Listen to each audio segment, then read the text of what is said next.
ఆప్కి అదాలత్లో మొహమ్మద్ అజరుద్దీన్ గారి మీద ఆరోపణ. ఈయన భార్య మాట మాత్రమే వింటారు.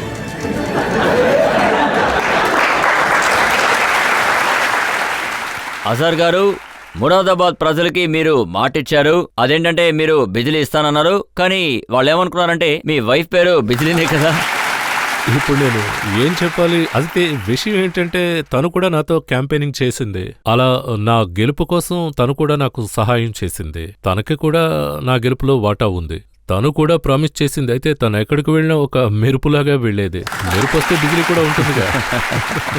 అయితే ప్రజలు ఇదే అడుగుతున్నారు, మీ జీవితంలోకి బిజిలీ వచ్చేసారు. అవును. కానీ మురాదాబాద్ లో ఎప్పుడు వస్తుంది అని. వస్తుంది, ఖచ్చితంగా వస్తుంది. ఇన్షాల్లా 5 సంవత్సరాల్లో మా ప్రయత్నం కూడా అదే. త్వరగా అక్కడ కరెంటు కోసం మేమెంతో ప్రయత్నం చేస్తాం. నేను ఎంపీ అయినప్పుడు 10 నుంచి 12 గంటలు కరెంట్ ఆఫ్లో ఉండేది. కానీ ఇప్పుడు 6 అయినా కరెంటు కట్ అవ్వదు. అది ఒక వారంలో ఇన్ని జరిగాయి, ఇంకా కంటిన్యూ అవుతూ ఉంటాయి. నేను ఇంకొక విషయం కూడా విన్నాను. అదేంటంటే మీ గుండె ఇంకా కొట్టుకుంటూనే ఉంది. అది ఎవరి కోసం అంటే అది సంగీత బిజ్లానీ గారి కోసం అని. లేదు, తను చెప్పిన మాట నేను విననని చెప్పను. కానీ నేను తన మాట విన్నని తను కంప్లైంట్ చేస్తుంది. మీరది రివర్స్లో చెప్పారు. తన కంప్లైంట్ ఏంటంటే తను చెప్పింది నేను వినను, నా ఇష్టానికి చేస్తాను అని. సరే, అయితే ఇప్పుడు మీరు పబ్లిక్ చెప్పండి, మీరు మీ వైఫ్ మాట మాత్రమే వింటారా? లేదు, నేను తన మాట వినను అని చెప్పను, ఖచ్చితంగా వింటాను. విని ఏమైందో చెప్తాను కూడా. ఏ విషయంలో ఆర్గ్యుమెంట్స్ ఉంటాయో ఖచ్చితంగా ఉంటాయి. తరచూ ఆర్గ్యుమెంట్స్ జరుగుతూ ఉంటాయా? అప్పుడప్పుడు. ఓ, మీరు ఎప్పుడు సరెండర్ అవుతూ ఉంటారు? అది తెలిసిన విషయమే. ఆ అమ్మాయి విషయంలో అబ్బాయి ఎప్పుడు సరెండర్ అవుతాడు, అది మీకు తెలియదు కాదుగా. మీ చిన్నప్పటి ఫ్రెండ్స్ అందరితోనూ నేను మాట్లాడాను. మీరు వాళ్ళతో చిన్నప్పుడు కలిసి సైకిల్ తొక్కారు, క్రికెట్ కూడా ఆడారు. అవును. వాళ్ళు ఏమన్నారంటే అజర్ చాలా సింపుల్ వ్యక్తి, ఆయనకి తెలిసిందల్లా క్రికెట్ మైదానం, నమాజ్, ఇల్లు. ఇప్పుడు అదే కదా, సింపుల్ గా ఉన్నాను, మీ అందరి ఎదురుగా ఉన్నానుగా. కానీ వాళ్ళు ఏమన్నారంటే నేచర్లో ఎటువంటి మార్పు లేదు. నా ఫ్రెండ్స్ ముందు నువ్వు ఎలా ఉండేవాడివో ఇప్పుడు అలాగే ఉన్నావు అంటారు. లేదు, వాళ్ళు ముఖ్యంగా ఏమన్నారంటే సంగీత గారు మీ లైఫ్కి వచ్చిన తర్వాత మీరు చాలా స్టైలిష్ గా మారారు అని. మీ ఫ్యాషన్ అవుట్లుక్ మారింది, మీరు చాలా స్టైల్ గా డ్రెస్ చేయడం మొదలుపెట్టారు, మీ లుక్స్ కూడా మారిపోయింది, మీరు ఒక హీరోలా అయిపోయారు కదా. నేను హీరో ఏంటి? హీరో అయితే సినిమాల్లో యాక్ట్ చేస్తానుగా. నేను హీరో అయితే సినిమాల్లో ఉండేవాడిని కదా. యాక్చువల్లీ నేను కూడా తన దగ్గర చాలా నేర్చుకున్నాను. యాక్ట్రెస్ కి కొంతమంది డిజైనర్స్ ఉండేవారు. అయితే వాళ్ళకెప్పుడు ఏం చేయాలి, ఎలా చేయకూడదనేది బాగా తెలుసు. నేను తన దగ్గర చాలా నేర్చుకున్నా, కావాలంటే మీకు నేర్పిస్తా. ఆవిడ మీకు ఏం నేర్పించారు? తను నాకేం నేర్పింది అంటే, మొదటి విషయం స్టైల్ గురించి, కొంచెం స్టైల్, తర్వాత డ్రెస్ చేసుకునే విధానం. ఇంకా తను కూడా నా దగ్గర చాలా నేర్చుకుంది. చాలా విషయాలు మాట్లాడుకునేవాడు. సరే, మీరేం నేర్పించారు? తనకైతే నేను చాలా విషయాల గురించి మాట్లాడాను. అయితే నేనెప్పుడూ సిల్లీ పాయింట్లోనే నుంచుంటానా అని చెప్పా. అదే నేను చెప్పాను, ఎప్పుడు సిల్లీ పాయింట్లోనే నేను ఉంటాను. కానీ ఇది నిజమేనంటారా? ఆవిడ మీ జీవితంలోకి వచ్చిన తర్వాత మీ జీవితంలో చాలా మార్పులు జరిగాయి అనేది? నాకు తెలిసి నా జీవితంలో అంత పెద్దగా ఏ మార్పు జరగలేదని నేను చెప్తాను. అదేంటంటే, నేను క్రికెట్ ఆడుతున్నప్పుడు టీవీలు, మీడియా ఉంది, ఎక్కువ జనాలు చూసేవారు. అదేంటంటే 93, 94 చాలా గేమ్స్ వచ్చాయి. ఇండియన్ టీంకి ఎన్నో ఛానల్స్ కూడా వచ్చాయి. దానివల్ల క్రికెట్కి ఎంతో ప్రోద్బలం ఏర్పడింది. అది ఈ రోజుకి బాగా డెవలప్ అయిందంటాను. ప్రజలంతా కూడా టీవీలో ఎక్కువగా చూస్తున్నారు. ఇది కూడా నిజమేనంటారా? మీరు చాలా షై టైప్, మీరు సిగ్గుపడుతూ ఉంటారు, మీరు తక్కువ మంది జనాలతోనే ఉంటారు, ఉన్నటువంటి చాలా మందిని కలవడం మీరు మొదలు పెట్టారు. నేను ఇప్పుడు కూడా సిగ్గుపడుతూ ఉంటాను, చాలా కొద్ది మందిని కలుస్తాను. చెప్పాలంటే నా ఫ్రెండ్స్ కూడా నాకు తక్కువగానే ఉంటారు. అది అప్పుడప్పుడు వాళ్ళు మాత్రమే నేను కలుస్తున్నా. అయితే గ్రౌండ్లో ఆడుతున్నప్పుడు అలాంటివి అసాధ్యం. ఎందుకంటే గ్రౌండ్ నుంచి రూమ్ నుంచి గ్రౌండ్, చివరికి ఫంక్షన్. మీరొక ఫిలిం స్టార్ని పెళ్లి చేసుకోవడానికి కారణం ఏంటి? చూడండి, అదేంటంటే నేను చిన్నవాడిని. అప్పుడు నా బాల్యం గురించి మీకు చెప్తా. ఇప్పుడు మా అమ్మ నాతో ఏమందంటే, నాన్న నువ్వు వెళ్ళి బజార్కు వెళ్ళి ఏమన్నా తీసుకురా అంది.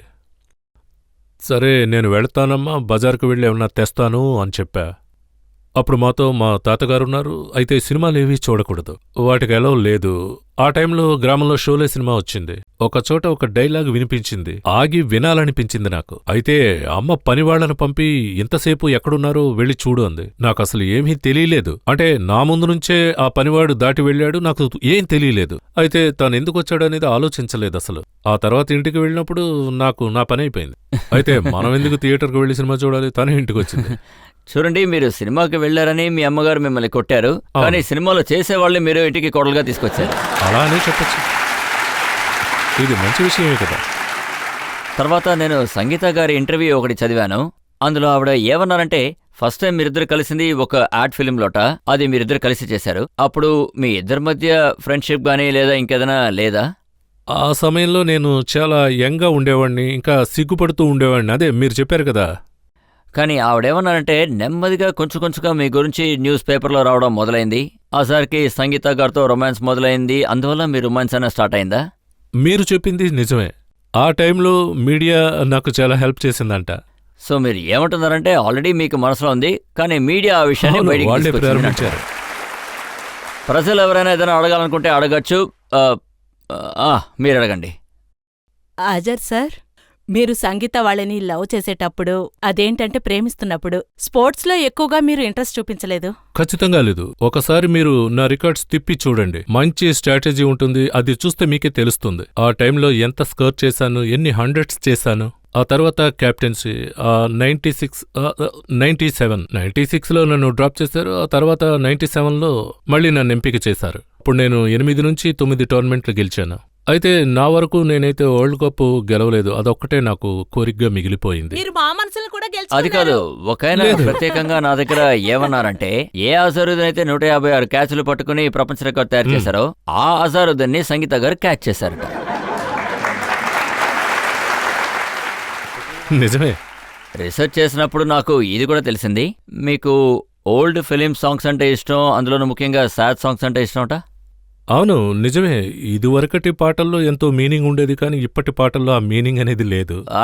అంటే ప్రారంభంలో చిన్న చిన్న టేప్ రికార్డర్స్ ఉండేవి, నా దగ్గర అదే ఉండేది. అదే నా మనసులో నాటుకుపోయింది. అలా పాట వినడం నాకు అసలు ఇష్టం ఉండేది కాదు. కానీ సంగీత గారికి అలాంటి పాటలు నచ్చవట.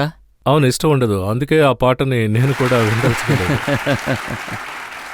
ఇప్పుడు మీరు ఆవిడకి ఇష్టమైన పాట పడతారా లేదా మీకు ఇష్టమైన పాట పడతారా? ఇప్పుడు పాటలు వినడం లేదు.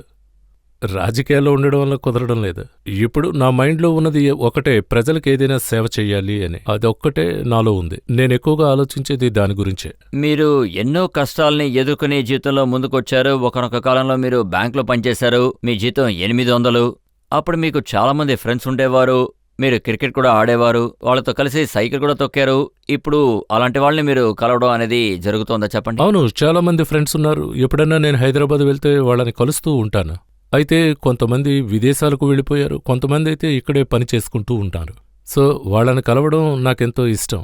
ఇంకో విషయం చెప్పాలి, నేను స్కూల్లో చదువుతున్నప్పుడు, కాలేజీలో చదువుతున్నప్పుడు చాలా మ్యాచెస్ ఆడాను. వాళ్లల్లో కొంతమంది నాతో పాటు క్యాంపెయినింగ్ కూడా వచ్చారు. నాకు సంతోషమైన విషయం, తన పేరు పవన్ కుమార్. ఇంట్లో వాళ్ళు క్రికెట్ లో కాన్సన్ట్రేట్ చేయమన్నారా లేదా చదువులో కాన్సన్ట్రేట్ చేయమన్నారా? లేదు, ఇంట్లో వాళ్ళు ఎవరూ నన్ను ఆపలేదు. నేను మంచి క్రికెట్ ఆడడం వల్ల నన్ను ఎప్పుడూ ఎంకరేజ్ చేస్తూనే వచ్చారు. నాకు జ్ఞాపకం ఉంది, నేను నిజాం కాలేజీలో క్రికెట్ ఆడుతున్నప్పుడు నాన్నగారు జాబ్కు వెళ్లేటప్పుడు ఆ దారిలోనే వెళ్లేవారు. ఆయన గ్రౌండ్ నుంచి అలా వెళ్తున్నప్పుడు వచ్చేటప్పుడు నన్ను చూస్తూ ఉండేవారు. ఇక్కడ నిజాం కాలేజీలో బ్యాటింగ్ జరుగుతున్నప్పుడు ఆయన అలా చూస్తూ నుంచునేవారు. నా బ్యాటింగ్ ముగిశాక ఆయన ఆఫీస్కు వెళ్ళిపోయేవారు. ఆ తర్వాత నా గ్రాండ్ ఫాదర్, ఆయన కూడా నా క్రికెట్ చూడడానికి వచ్చేవారు. సో మీకు ఎలాగైతే ఎంకరేజ్మెంట్ దొరికిందో మీ పిల్లలకు కూడా మీరు ఎంకరేజ్ చేస్తూ ఉంటారా? ఖచ్చితంగా ఎంకరేజ్ చేసేవారు. నేనైతే ఎవరిని కూడా ఫోర్స్ చేయలేదు. నేను పిల్లలకు ఒకటే చెప్తా, మీకు ఇంట్రెస్ట్ ఎక్కువ ఉంటే క్రికెట్ ఆడండి అని. నేను ఆడాను కదా అని మీరు ఆడండి అనే అవసరం లేదు. నాన్న క్రికెట్ ఆడేవారు కదా నేను ఆడాలి అనే అవసరం లేదు. ఒకవేళ మీకు ఇంట్రెస్ట్ ఉంటే గనక ఖచ్చితంగా ఆడండి అంట. ఇప్పుడు ఇద్దరు పిల్లలు ఆడుతున్నారు. అది కాదు, వాళ్ళు ఎలా ఆడుతున్నారు, వాళ్ళ గేమ్ ని ఎలా లీడ్ చేస్తారు? వాళ్ళిద్దరు గేమ్ చాలా డిఫరెంట్. ఒకరు లెఫ్ట్ హ్యాండ్, ఇంకొకరు రైట్ హ్యాండ్. పెద్దవాడు అటాకింగ్ ప్లేయర్, నాకన్నా కాస్త డబుల్ అంటాను. నాకు నమ్మకం ఉంది. మీరేమనుకుంటున్నారు, ఏదో ఒక రోజు వాళ్ళు కూడా పెద్ద ప్లేయర్ అవుతారనుకుంటున్నారా? అది వాళ్ళ ప్రతిభ మీద ఆధారపడి ఉంటుంది. ఆటలో ప్రతిభ చూపిస్తే కన్సిస్టెన్సీ మీద సెలెక్ట్ అవ్వచ్చు. వాళ్ళకి మీరు కోచింగ్ ఇస్తున్నారా? అవును, నేను వాళ్ళకి కోచింగ్ ఇస్తూ ఉంటాను. అయితే కొద్ది రోజుల తర్వాత మీ కోచింగ్ రిజల్ట్ ఏంటో చూడొచ్చంటారు. చూడండి, నా కోచింగ్ కరెక్ట్గా ఉంటుంది, రిజల్ట్ మరి వాళ్ల చేతుల్లోనే ఉంటుంది. నేను వాళ్ల కోసం వెళ్ళి ఆడడం కుదరదు. అయితే గేమ్ మీద వాళ్ళు బాగా ఫోకస్ చేసి ఆడతారు. అంకుల్, మీరు రజిత్ అంకుల్ గురించి ఏమనుకుంటారు? రజిత్ అంకుల్ గురించి చెప్పాలంటే, రజిత్ అంకుల్ ఇప్పుడు బాగా ఫిట్గా ఉన్నాడు. నేను బాగా లావ్ అయ్యాను. వెయిట్ అయితే ఇంక్రీజ్ చెయ్యాలి మరి. చూడండి, రజిత్ అంకుల్ అయితే ఎంతో స్లిమ్గా ఉన్నారు. చూడ్డానికి హీరోలా హ్యాండ్సమ్గా ఉన్నారు. నేను కూడా మిమ్మల్ని ఒకటి అడిగి తెలుసుకోవాలనుకుంటున్నాను. మీ దగ్గరున్న ఈ అవును. చురుకుతనం, ఎనర్జీ, అలాగే మీ మొహంలో ఉన్న గంభీరం, దీనికి కారణం ఏంటి? ఇందులో ఉన్న రహస్యం ఏంటంటే నేనెంతో కంట్రోల్డ్గా, అంటే నా ఫుడ్ హ్యాబిట్స్ అన్నీ చూస్తే ఎంతో కంట్రోల్డ్గా ఉంటాయి. అదేంటంటే ఎక్కువ ట్రైనింగ్ తీసుకుంటాను. ఇక్కడున్న చాలామందికి ఆ విషయం తెలియదు. నేను 100 మీటర్స్ రన్నింగ్ చేస్తాను. నా 100 మీటర్స్ టైమింగ్ మీరు చూసారంటే 11.5, 11.6 సెకన్లలో 100 మీటర్స్ ఫినిష్ చేస్తా. ఈ విషయం చాలామందికి తెలీదు. అందువల్లే నాకు నేచురల్ ఫిట్నెస్ అనేది ఏర్పడింది. అయితే దానికన్నా ఎక్కువ శ్రమ పడాలి. అంటే ఇప్పుడు విషయం బయటకొచ్చింది కాబట్టి అందరి ముందు చెప్తున్నాను.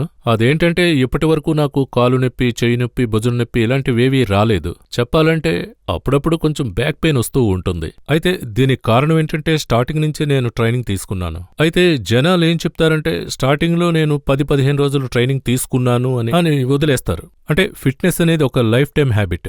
అంటే కొన్ని రోజులు మీరు చేసి తర్వాత మానేసి మళ్ళీ చేస్తే దానివల్ల యూజ్ అనేది లేదు. అంటే ఇంగ్లీష్లో చెప్తారు ఫిట్నెస్ అనేది లైఫ్ లాంగ్ హ్యాబిట్ అని. మీరు ఇవన్నీ లైఫ్ లాంగ్ హ్యాబిట్గా మార్చుకున్నారు. మీ ఫిట్నెస్లో ఇవన్నీ చూస్తున్నాం. మీరు క్రికెట్ ఆడినప్పుడు కూడా మైదానంలో మీరు కింద పడిపోవడం అనేది మేము ఎప్పుడు చూడలేదు. కానీ ఈ రోజులో క్రికెట్ ప్లేయర్స్ని చూసారంటే అందులో మాక్సిమం ప్లేయర్స్ గాయపడి మైదానానికి బయటికి వచ్చి కూర్చుంటున్నారు. అవును, అంటే ఇప్పుడు క్రికెట్ చాలా ఎక్కువైంది అనొచ్చు. సో నేనేమంటానంటే ప్లేయర్ కొంచెం ఇంజ్యూర్డ్ అయినా, ఇంజ్యూర్ అయ్యాక ఒక 2 రోజులు రెస్ట్ తీసుకుంటే రికవర్ అవుతారు. సో నేనేమంటానంటే ప్లేయర్ అన్ఫిట్ అయినా ఎలాగైనా మ్యాచ్లు ఆడిస్తారు. దానివల్ల తన ఇంజ్యూరీ ఎక్కువ అవుతుంది. వాళ్ళేమనుకుంటారంటే ఆడకుండా ఉంటే వాళ్ల ప్లేస్లో ఇంకొకరు వస్తారు, నేను మళ్ళీ ఫస్ట్ నుంచి ఆడాలి అని అనుకుంటారు. దీనివల్ల వాళ్ళు బాగా శ్రమ పడతారు. అంటే ఒకవేళ తను మంచి ప్లేయర్ అయినా కూడా తను బాగా ఆడతానని తన మీద నమ్మకం ఉంటే టీంకి చెప్పాలి, నేను ఇంజ్యూర్ అయ్యాను, ఈ మ్యాచ్ నేను ఆడలేను అని. దానివల్ల టీంకి మంచిది, తనకి కూడా ఎంతో మంచిది. అంటే ఇంజ్యూర్ అయిన వాళ్ళకి నేనేం సలహా ఇస్తానంటే ప్లేయర్స్ అందరూ ఎంతో ఆలోచించాలి. ఇంకా ఆ సంవత్సరం అంతా ఇండియన్ టీం తరపున ఆడాలి. అంటే కంటిన్యూస్గా ఒక సంవత్సరం పాటు అలా ఆడుతూ ఉండాలని. అంటే నాకు తెలిసి ట్రైనింగ్ ఎక్కువ అవడం వల్ల చాలా ఇంజ్యూరీస్ అయ్యే అవకాశం ఉంది. For example Zaheer Khan injury గురించి మాట్లాడదాం. అది ఏంటంటే ఒక అన్ఫార్చునేట్గా జరిగిన విషయం. అతను కింద పడ్డాడు, అది షోల్డర్ మీద. ఆ ఇంజ్యూరీ గనక మీరు చూస్తే అది చాలా లోతైన ఇంజ్యూరీ అనొచ్చు. అయితే ఈ టైంలో ప్లేయర్స్ ఇంజ్యూరీ అయితే వాళ్ళని వాళ్లే చూసుకుంటూ ఉండాలి. ఏ ప్లేయర్స్ అందరూ చాలా ఫిట్గా ఉన్నారని మీరు అనుకుంటున్నారు, చెప్పండి.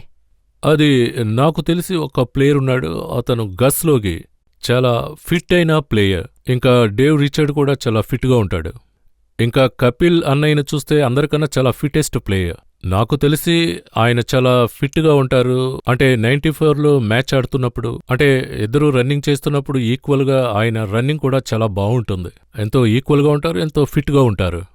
తర్వాత ఆస్ట్రేలియన్ ప్లేయర్స్ కూడా ఎంతో ఫిట్గా ఉంటారు. ఇంకా నాకు తెలిసి ఇండియన్ టీంలో కైఫ్ అయితే చాలా ఫిట్ ప్లేయర్. అయితే అన్ఫార్చునేట్లీ తనకి మంచి అవకాశం దక్కలేదు. ఆ అవకాశం దక్కుతుందనే అనుకుంటున్నా.